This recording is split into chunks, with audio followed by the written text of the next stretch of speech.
that, and this is my new me.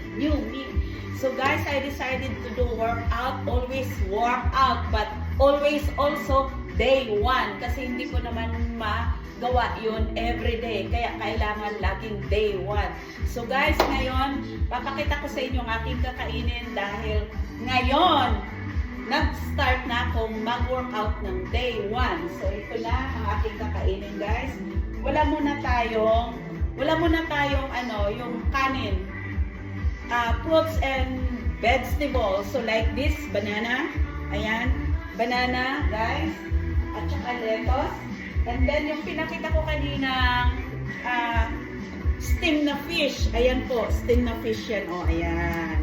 So, ito guys, kailangan natin ng energy. Dahil nga ako ay nag-workout, hindi ako housewife.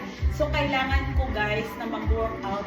Pero, join po kayo sa akin dahil magpo-post na ako ng mga workout ko sa social media or sa aking YouTube. Bahala na.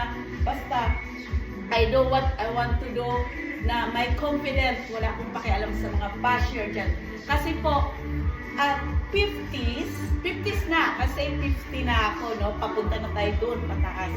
So, kailangan kong mag-workout, guys, kasi nga, ramdam ko na ang aking katawan, ang aking mga kasukasuan, mga rayuma, mga tuhod ko na sumasakit-sakit, na hindi ko na kayang i-bend ng ganon, i-bend ng ganon, i-bend ng ganon.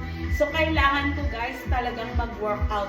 At, bahala na itong aking mga ano dito, guys, yung mga uban-uban, yung gray hair ko. It's okay, that's fine, as long as I am healthy. So, guys, join me sa mga 40s, 50s dyan. Come on, let's go. We always work out for day 1. So, ano pang hinihintay nyo? So, ayan na. Love you. One.